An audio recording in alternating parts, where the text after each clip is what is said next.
Hey everyone, it's Adam Farkas back with you again here at SECO 2018 with Dr. Ernie Bowling. And so Ernie, I asked you to come here today because I had some questions for you about work-life balance. Now, I didn't know you when you were a younger man, just out of school. I don't know, how hard you worked or if you put everything you had into practice. But my sense of you, knowing you all after all these years, is that you've always enjoyed stuff outside of eye care. Amen. Amen. You got to have the balance. But I learned that. That was a hard lesson to learn. When I was in school, you're focused so much on trying to get out. You're a doctor. I know how it is. Your entire life is about getting that degree and then getting out and then passing the boards and getting your practice going. Yep.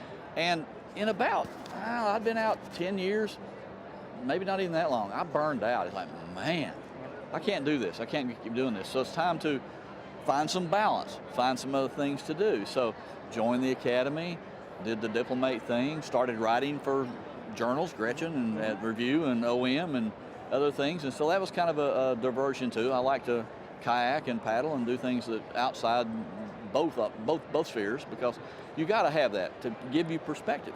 If you're so consumed with your practice, that's not a good balance, and doesn't provide you with good. Then you magnify every problem that you have tenfold, and that's not good. Right, and one worse trend, unfortunately, for the younger folks, you mentioned it before, the crushing amount of debt that they have that they're carrying coming out of school.